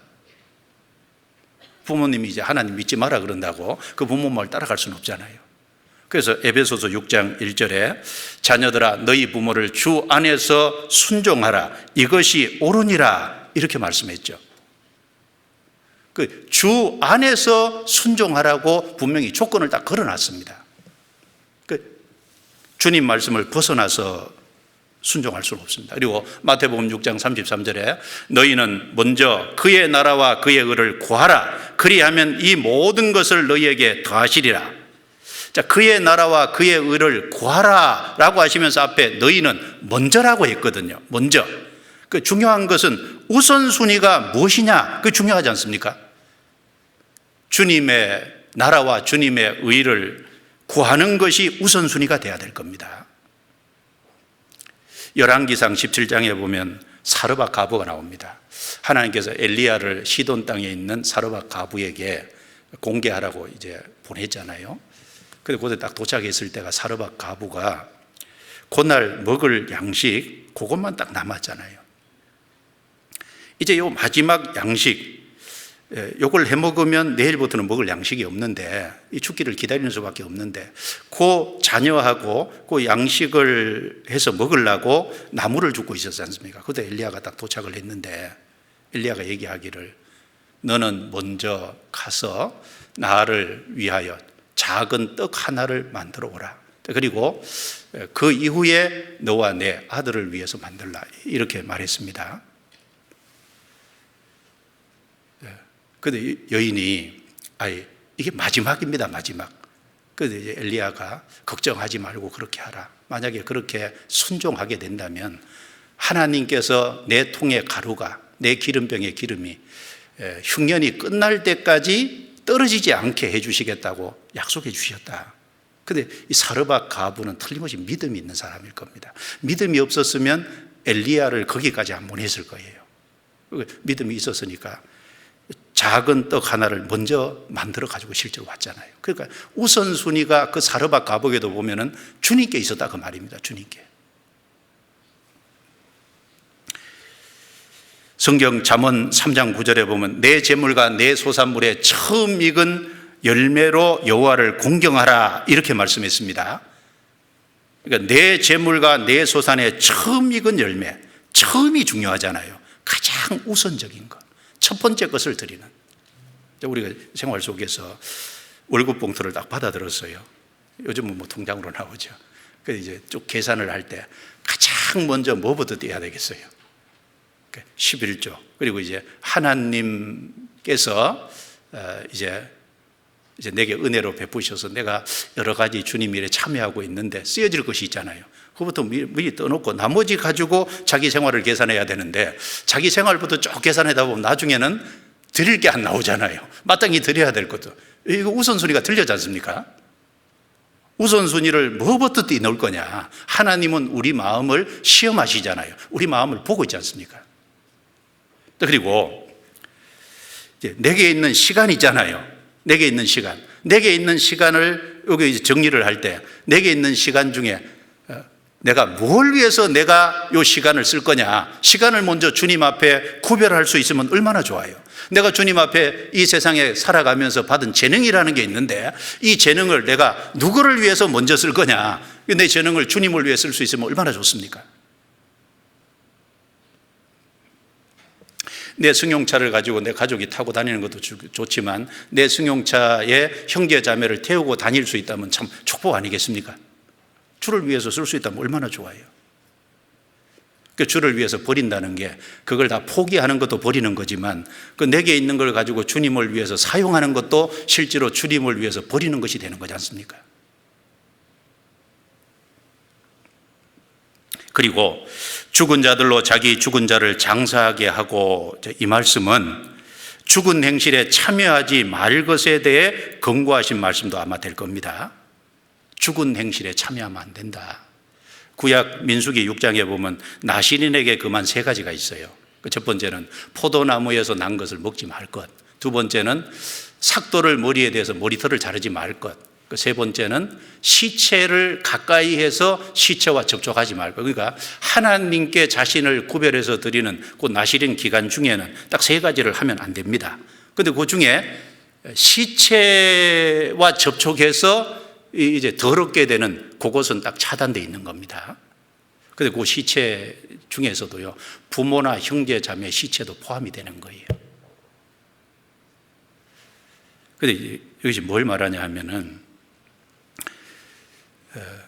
틀림없이 그 내용은 죽은 행실에 참여하지 말 것에 대한 하나의 교훈이 틀림없이 될 겁니다. 구원을 우리가 정말 받았으면 고린도후서 7장 1절 말씀처럼 그런즉 사랑하는 자들아, 이 약속을 받은 우리가 하나님을 두려워하는 가운데서 거룩함을 온전히 이루어 육과 영의 온갖 더러운 것에서 자신을 깨끗게 하자. 육과 영의 온갖 더러운 것. 이제 영적으로 더러운 건 잘못된 교리를 받아들이면 영혼이 문제가 생길 수 있잖아요. 육신적인 죄 가운데 빠지면 육신이 더러워질 수 있지 않습니까? 육과 영의 온갖 더러운 것에서 자신을 깨끗게 하자. 그 전에 고린도후서 6장 14절부터면 너희는 믿지 않는 자와 멍해를 같이 하지 말라고 하면서 믿는 자와 믿지 않는 자 차이를 5가지 얘기했죠. 의와 불법이 어찌 함께하며 빛과 어둠이 어찌 사귀며 믿는 자와 믿지 않는 자가 어찌 함께하며 그리스도와 벨리알이 어찌 더 조화되며 하나님의 성전과 우상이 어찌 일치가 되리. 5가지 차이를 얘기했거든요. 그러니까 너희는 저희 중에서 나와서 따로 있고 그 가운데 참여하지 말라고 했습니다. 따로 있으라는 게 뭐예요? 왜 따로 있어야 됩니까? 하나님은 우리 아버지가 되고 너희는 내게 자녀가 되리라. 전능하신 주의 말씀이니라. 구원받으면 하나님이 아버지가 되고 우리는 그분의 자녀가 됐기 때문에 이 세상의 죽은 행실에서 철저히 구별되고 떠나 있어야 되는 것이 맞잖아요. 죽은 자들은 죽은 자들로 자기 죽은 자들을 장사하게 하고, 그러니까 죽은 행실에서 구별돼야 될 것을 우리에게 교훈하는 것도 될 겁니다. 그리고 또 한 가지는 세상 일에, 즉 세상의 기쁘고 슬픈 일에 너무 치심치 말아야 할 것을 말씀하신 측면도 될 거예요. 사람이 이제 땅에 살면서 감정이 있으니까 슬픈 것도 많이 겪고 또 기쁜 것도 많이 겪습니다. 그런데 기쁘다고 너무 거기에 또 치심해도 안 되고 슬프다고 거기에 너무 치심해도 안 되는 게 맞잖아요. 그러니까 세상에 살면서 기쁘고 슬픈 일에 너무 치심치 말아야 될. 그 데살로니가 전서 4장 13절에 보면 형제들아 자는 자들에 관하여는 너희가 알지 못함을 우리가 원치 아니하노니 이는 소망 없는 다른 이와 같이 너무 슬퍼하지 않게 하려 함이니라. 데살로니가 지역에 같이 구원받고 신앙생활하던 형제 자매들 중에 먼저 세상을 떠나는 사람이 있어요. 먼저 세상을 떠나는 주님 앞에 갔는데 그 육신적으로는 헤어졌으니까 슬픔이 있잖아요. 그런데 소망 없는 다른 이와 같이 너무 슬퍼하지 않게 하려 하며, 슬프긴 슬픈데 소망 없는 사람처럼 슬퍼하는 것은 거기 너무 치심하면 그건 옳은 게 아니지 않습니까? 성경의 고린도전서 7장 29절부터 31절에 보면은 형제들아 내가 이 말을 하노니 때가 단축하여 진고로 이후부터 안에 있는 자들은 없는 자 같이 하며 우는 자들은 울지 않는 자 같이 하며 기쁜 자들은 기쁘지 않는 자 같이 하며 세상 물건을 쓰는 자들은 다 쓰지 못하는 자 같이 하라라고 말씀하셨습니다. 그러니까 때가 단축하여진 거로, 정말 우리는 코로나19 시대고 코로나19 전염병을 이렇게 보면은 정말 마지막 때 온역이 창궐할 것을 말씀했는데, 큰 온역이 있을 걸 말씀했는데 정말 우리 시대 그렇게 되고 있지 않습니까? 그 주님 우리에게 전도할 기회를 더 주시리라고 생각하는데, 어쨌든 전체적으로 보면은 주님 재림하실 때가 너무 가깝습니다. 때가 단축하여진 고로, 때가 단축해졌습니다. 그러니까 안에 있는 자들은 없는 자 같이 하며 우는 자들은 울지 않는 자 같이 하며 기쁜 자들은 기쁘지 않는 자. 뭘 말하면 거기 너무 치심치 말으라고 말이잖아요. 슬플 수도 있고 기쁠 수도 있지만 거기 너무 치우쳐서 거기에 완전히 빠져버리면 그건 이제 합당치 않잖아요. 그러니까 이제 이 죽은 자들로 자기의 죽은 자들을 장사하게 하고, 이 의미 속에 세상에 죽은 일에, 세상의 어떤 기쁘고 슬픈 일에, 세상 일에 너무 거기 마음이 빼앗기지 말라, 그런 교훈도 우리가 충분히 받을 수 있겠습니다. 그리고 여기 셋째 사람입니다. 61절 62절 또 같이 읽어보겠습니다. 또 다른 사람이 가로되 주여 내가 주를 쫓겠나이다마는 나로 먼저 내 가족을 작별케 허락하소서. 예수께서 이르시되 손에 쟁기를 잡고 뒤를 돌아보는 자는 하나님의 나라에 합당치 아니하니라 하시니라. 여기 세 번째 사람도, 마태복음 8장에는 세 번째 사람이 안 나와 있는데 여기 세 번째 사람도 틀림없이 두 번째 사람처럼 주님의 제자가 틀림없을 겁니다. 만약에 주님의 제자가 아니었다면 예수님께서 조치라고 말씀하실 이유가 아마 없을 겁니다.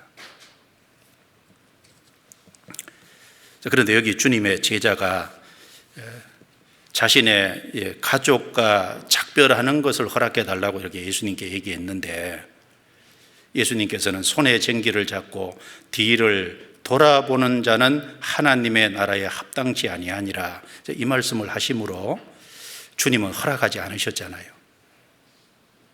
이유가 뭘까요? 얼른 생각하면 가족과 인사할 시간도 안 주냐, 이렇게 이제 오해할 수도 있는데 그런 의미가 아니지 않습니까? 이 열왕기상 19장에 보면 엘리사 선지자가 엘리야 선지자를 통해서 하나님께서 자기를 부르셨을 때 청컨대 나로 내 부모와 입맞추게 하소서. 그리한 후에 내가 당신을 따르리이다. 이게 말하면 엘리사 선지자도 가족 작별할 시간을 달라고 했잖아요. 내 부모와 입맞추게 하소서. 그리한 후에 내가 따르겠습니다. 엘리야가 뭐라 그랬냐면 돌아가라. 내가 내게 어떻게 행하였느냐. 허락받아서 실제로 부모하고 작별하고 와서 따랐지 않습니까? 거기 허락했거든요. 여기는 예수님이 허락을 안 했지 않습니까? 왜 그럴까요? 예수님이 제자에게 손에 쟁기를 잡고 뒤를 돌아보는 자는 하나님의 나라에 합당치 아니하니라 이 말씀하셨을 때 이 제자의 마음속에 있는 상태를요 사실은 밖으로 드러낸 말씀일 겁니다. 제자의 마음이 지금 그렇다는 거예요. 아마 이 제자는 틀림없이 주님을 따르고 있기는 하지만 이제 자꾸 뒤를 돌아보고 있는 상태가 아마 틀림없을 거예요. 그리고 이 제자는 작별하러 그러면 집으로 가면 그 다음에 돌아올까요? 안 돌아올까요? 안 돌아올 가능성이 훨씬 커요. 가족에게 딱 붙잡혀가지고 못 돌아올 가능성이 훨씬 큽니다. 왜? 평상시부터 뒤를 자꾸 돌아보고 있는 사람이니까. 틀림없이 가족에게 작별하러 한다고 해서 가서 가족에 딱 붙잡히면은 못 오는 사람이 맞잖아요. 그러니까 손에 전기를 잡고 뒤를 돌아보는 자는 하나님의 나라에 합당치 아니라 허락을 안 하신 겁니다. 여기서 우리가 좀 생각할 것이 있습니다. 하나님의 나라에 합당한 사람은요, 주님을 따라가기 위해서, 주님의 나라를 전파하기 위해서, 주님의 나라의 확장에 참여하기 위해서 어떤 사람이든지 어떤 사물이든지 얽매여서는 안 되는 거예요. 구원받은 사람이 이 땅에 살아가면서 어떤 사람에게 얽매여도 안 되고 어떤 사물에게 얽매여서 그것 때문에 주님을 따라가는 길에 붙잡히고 그것 때문에 주님을 따라가는 길에 주저앉는다면 그건 합당치 않다는 겁니다. 그 성경 고린도전서 6장을 보겠습니다. 고린도전서 6장, 고린도전서 6장 12절.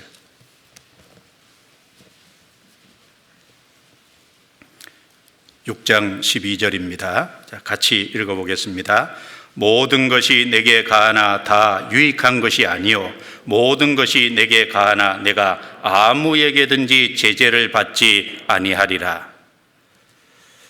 이게 좀 어려운 말일 수 있습니다. 내가 아무에게든지 제재를 받지 아니하리라. 이걸 다른 번역에 보니까 내가 어떤 권세에도 얽매이지 아니하리라. 그러니까 아무에게도 제재를 안 받는다는 말은 세상의 어떤 권세에게도 얽매이지 않는다는 것을 말하는 거예요. 바울 사도는 세상의 어떤 것에도 안 얽매였지 않습니까? 그러니까 얽매이지 않으니까 뒤돌아보는 일이 없고 붙잡힐 일이 없는 거지 않습니까, 실제로? 그러니까 갈라디아서 1장 10절에 이제 내가 사람들에게 좋게 하랴, 하나님께 좋게 하랴, 내가 사람들에게 기쁨을 구하랴, 내가 사람에게 지금까지 기쁨을 구하는 것이었다면 내가 그리스도의 종이 아니니라, 이렇게 말씀했잖아요. 그러니까 이 바울 사도는 딱 어디에 얽매여 있냐면 주님에게만 딱 얽매여 있지 세상의 어떤 사람에게도 어떤 사물에게도 바울 사도는 전혀 얽매이지 않는 겁니다. 그러니까 바울 사도는 뒤돌아보지 않는 사람이지 않습니까? 세상에 붙잡힐 그런 사람이 아닌 겁니다.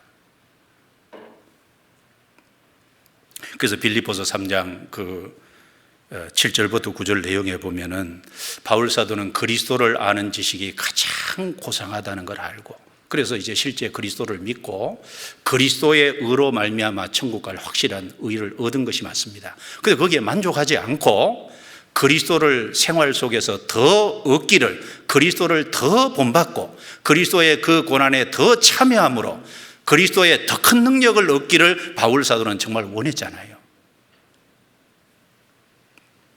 그래서 이 세상에 있는 유익한 것, 그리고 자기에게 이로운 것조차도 다 배설물로 여겼다.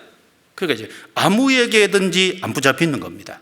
구원받은 사람들이요, 세상에 살아가면서 돈에 얽매여도 안 되고, 세상 권력에 얽매여도 안 되고, 지식에 얽매여도 안 되고, 가정에 얽매여도 안 되고, 그러니까 이제 주님에게만 딱 얽매여 있어야지 다른 것에, 어떤 사람이나 어떤 사물에, 어떤 것에 세상에 얽매여 있으면요 얼마든지 뒤를 돌아볼 수 있고 쫓아가는데 그것이 자꾸 뒤에 자기 뒤돌아보도록 붙잡는 거예요. 붙잡는 거. 그럼 얼마든지 주저앉을 수 있거든요. 그 이스라엘이 백성들이 광야에 있을 때요, 우상 숭배로 모세가 받아 내려온 십계명 두 돌판이 깨졌습니다. 모세가 하나님께 속한 사람은 나오라고 하니까 레위 지파 사람들이 쫙 나왔는데, 그 끝까지 죄를 고집하는 쪽이 또 한쪽에 있잖아요. 한쪽에 있는데 출애굽기 32장 27절에 보면은 모세가 얘기하기를 각 사람이 그 형제를, 각 사람이 그 친구를, 각 사람이 그 이웃을 도륙하라. 그러니까 이제 끝까지 죄를 고집하는 그 사람들을 쳤잖아요. 그 속에는 형제도 있고 친구도 있고 이웃도 있고. 어떻게 그럴 수 있을까? 그러니까 이제 주님께만 딱 얽매인 사람은 그럴 수 있는 거예요. 그렇다고 이제 가족을 멀리하라는 게 아니잖아요. 그러니까 이제 신앙을 지키는 거, 어떤 경우에도 주님에게만 딱 얽매여 있고 세상 것에 얽매여 있으면은 뒤돌아볼 이유가 없고 붙잡힐 이유가 없다는 얘기입니다. 아브라함은 주를 따르기 위해서 본토 지적 아비집을 떠나온 것이 맞고, 룻은 하나님을 섬기기 위해서 모압, 자기 친척, 자기 가족들을 그 모압이라는 나라를 버리고 베들레헴으로 온 것이 맞지 않습니까? 그래서 주님을 따르기 위해서는 어떤 것에도 얽매이지 말아야 될 겁니다. 그리고 여기 누가복음 9장에 손에 쟁기를 잡고 뒤를 돌아보는 자는 하나님의 나라에 합당치 아니하니라, 이 말씀이 주님을 따르는데 긴박성, 이제 긴급한 거, 이런 것을 말하는 것도 될 겁니다. 여기도 틀림없이 여기 61절에 또 다른 사람이 가로되 주여 내가 주를 쫓겠나이다마는 나로 먼저 내 가족을 작별케 허락하소서. 여기도 먼저라 그랬잖아요. 자기가 먼저 하고 나중에 쫓겠다 그랬는데, 그러니까 이 주님을 쫓아가고 주님의 복음을 전하는 데는요, 이게 이제 타이밍이 늦을 수도 있잖아요. 그렇지 않습니까? 그러니까 주님을 쫓아가는 건 즉시 쫓고, 그 주님의 복음을 전하는 건 즉시 전하려고 해야지, 그걸 나중에 시간 내서 전하려고 하면요, 그때 사람 마음이 바뀌어 있거든요. 그렇지 않습니까? 그 주님을 쫓아가는 것의 긴박성, 그 복음을 전하는 것의 긴박성, 이런 것을 말하는 것일 수도 있지 않습니까? 그 구원받은 사람들이 주님의 뜻이면 이것저것을 하리라, 이렇게 해야 맞는데, 야고보서 4장에 보면은 저희 중에서, 너희 중에서 그랬으니까, 그러니까 이 구원받았다고 하는 사람들 중에 우리가 아무 도시에 가서 1년을 유하며 장사하여 일을 보리라, 그 주님의 뜻이면 이것저것을 알고 살기도 하고 죽기도 하고 이렇게 해야 마땅한 사람들이 1년을 아무 도시에 가서 유하면서 장사해서 일을 보리라, 허탄한 자랑이잖아요. 그리고 아마 그 사람들 중에 내가 좀 돈 많이 벌어서 헌금 많이 할게, 그 사람들도 있을 수도 있고, 요즘도 그런 사람이 있잖아요. 그러니까 지금은 돈 많이 벌어서 헌금할게, 그리고 나중에 1년 뒤에 좀 안정되면 내가 주님을 쫓을게, 그렇게 해서 쫓을 문제가 아니라는 거예요. 주님 쫓는 것은 당장 쫓아야 되잖아요. 즉시 쫓아야 되고, 복음 전하는 건 즉시 전해야 될 그런 긴박한 상황이 얼마든지 있지 않습니까? 그리고 여기 주님을 따르면서 뒤돌아보는 사람은 합당치 않다는 메시지가 틀림없이 있을 겁니다. 그래서 예수님은 누가복음 17장에서 마지막 때 경고를 하면서요, 롯의 처를 생각하라, 롯의 처를 생각하라고 했거든요. 롯의 처. 이 소돔성이 너무 타락했잖아요. 그래서 두 천사를 하나님 보냈고, 그래서 소돔성에 들어가서 소돔성을 멸망하니까 빨리 떠나라고 했지만 롯이 계속 지체하니까 이 두 천사가 롯의 아내와 두 딸의 손을 이끌고 소돔성 밖에까지 잡아서 인도해 냈잖아요. 소돔성 밖에 뒀잖아요. 그러면서 얘기하기를 도망하여 생명을 보존하라, 그리고 이제 가는 길에 뒤돌아보거나 그리고 들에 머무르거나 그렇게 하지 말고 저 산으로 도망하여 멸망함을 피하라, 면하라, 그렇게 분명히 얘기했거든요. 그런데 성경 창세기 19장에 보면 롯의 처는 뒤를 돌아본 거로 소금 기둥이 되었더라. 롯의 처를 생각하라고 예수님이 직접 얘기하셨거든요. 누가복음 17장에. 롯의 처가 왜 돌아봤을까요? 아마 소돔성에 미련이 있었기 때문일 겁니다. 이 소돔성에 이제 천사가 급박하게 롯의 아내와 롯의 두 딸을 이끌고 나올 적에 뭐 이렇게 살던 거 하나도 안 가지고 이제 이끌려 나왔을 수 있잖아요. 그러니까 소돔성에 남겨두고 온 것이 틀림없이 미련이 남았을 수 있고, 아마 좋은 반지 두고 왔을 수도 있을 거예요. 어쨌든 뒤를 딱 돌아봤습니다. 그리고 실제로 소금 기둥이 딱 됐잖아요. 자, 구원받은 사람은요, 천국을 향해서 앞만 보고 가는 사람입니다. 빌립보서 3장 13절 14절에 바울 사도가 형제들아 나는 아직 내가 잡은 줄로 여기지 아니하고 오직 한 가지 일, 즉 뒤에 있는 것은 잊어버리고 앞에 있는 부름의 상을 위하여 내가 쫓아가노라 그랬거든요. 그러니까 이제 앞에 있는 한 가지, 주님이 나를 부르시고 내가 거기에 순종해서 살면 주님이 나에게 줄 상이 있는데 그 부름의 상 하나 바라보고 무조건 앞에 있는 것만 보고 쫓아가잖아요. 그 뒤를 돌아보는 것은 합당치 않지 않습니까? 모세는 상주심을 바라봅니다. 상주심 바라봤잖아요. 그리고 엘리사 선지자 같은 경우는 열왕기상 19장 20절에 보면은 부름을 받았을 때 다시 돌아가서 가족하고 작별하는 동시에 자기가 농사짓던 농기구를 다 두드려 패서, 그리고 이제 소를, 자기 농사짓던 그 소를 잡아가지고 이거 삶아가지고 동네 사람들에게 먹이고 엘리야를 쫓았잖아요. 그러니까 다시 돌아올 태도를 완전히 차단해 버린 거지 않습니까? 다시 돌아오지 않겠다는 비장한 각오거든요. 여기 쟁기를 잡고 뒤를 돌아보는 자는 하나님의 나라에 합당치 아니하니라. 그리고 이 말씀을 통해서 우리가 생각할 수 있는 것이, 두 마음을 품은 사람은 합당치 않다는 것을 알 수 있습니다. 이 사람 틀림없이 마음에 재고 있었을 거예요. 그래서 이제 주님을 따르긴 따르지만은 이제 마음이 자꾸 뒤를 돌아보고 두 마음이 자꾸 교차를 하니까 이 주님이 그 사람 마음에 이런 것이 있다는 것을 드러낸 것이니까, 두 마음을 품은 사람은 주님 따라가는 길에 상당한 어려움을 겪습니다. 야고보서 1장 8절에 보면, 이런 사람은 무엇이든지 주께 얻기를 구하지 말라. 두 마음을 품어 정함이 없는 자로다. 두 마음을 딱 품게 되면 이제 마음의 한쪽이 딱 정해진 게 아니니까 왔다 갔다 그러니까 자꾸 뒤돌아볼 수밖에 없지 않습니까? 성경의 라오디게아 교회 사람들 요한계시록 3장에 보면은 차지도 않고 더웁지도 않고, 그러니까 한쪽은 하나님의 교회, 하나님의 역사에, 한쪽은 세상에다가 양발 이제 딱 걸치고 있으니까 네가 차지도 않고 더웁지도 않니 이같이 미지근하니까 내가 내 입에서 토하여 내치리라고 큰 책망을 받았잖아요. 그래서 두 마음을 품고 있다면요, 이 합당치 않는 마음을 빨리 없애버려야 될 겁니다. 그래서 역대하 11장 16절에 보면은 솔로몬 사후에 남유다 북이스라엘로 갈라졌는데, 남유다에 여로보암, 이제 르호보암이 다스렸는데 북쪽의 여로보암 지역, 여로보암이 보통 백성으로 제사장 삼고 레위 지파 아닌 사람들을 봉사하게 하고, 그러니까 레위 지파 사람들이 그 온 땅이 이제 남유다 쪽으로 이사를 왔잖아요. 그런데 북이스라엘 10지파에 속한 마음을 오르지 하여 하나님을 구하는 사람은 같이 왔다고 성경에 기록되어 있습니다. 그러니까 마음을 오르지 해서 하나님만 구하는 사람은 자신의 육신의 권리도 다 포기하고 돌아왔잖아요. 마음이 딱 한 마음인 사람.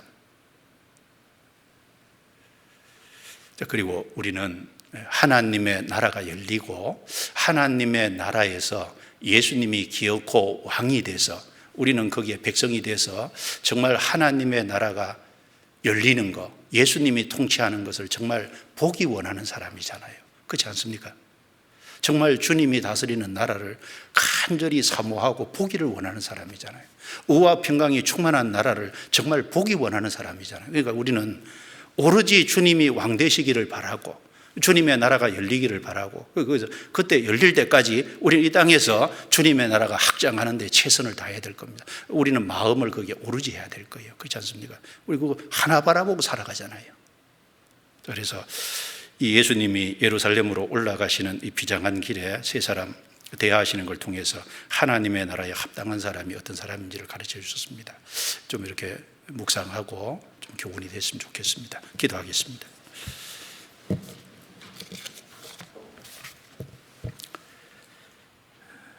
주님 감사합니다. 너무나 연약한 허물 많은 우리들을 구원해 주시고 소망을 주신 것 감사합니다. 저희 각 사람을 구원해 주셔서 하나님의 나라에 참여케 해주시고 하나님 나라 역사를 위해서 함께 하도록 도와주신 걸 감사합니다. 주님을 따라가는 사람으로서 또 하나님 나라에 합당한 사람이 모습을 생각해 보면서 우리가 그러한 모습이 되어 있는지 돌아보게 해주시고 또 합당한 사람이 되어서 주님이 왕이 되셔 그리스도의 나라를 다스리는 것을 볼 때까지 충성을 다하고 살 수 있도록 도와주옵소서. 우리 각 사람을 붙잡아 주시기를 간절히 의지합니다. 우리를 구원해 주신 주 예수님 이름으로 기도드리옵니다. 아멘.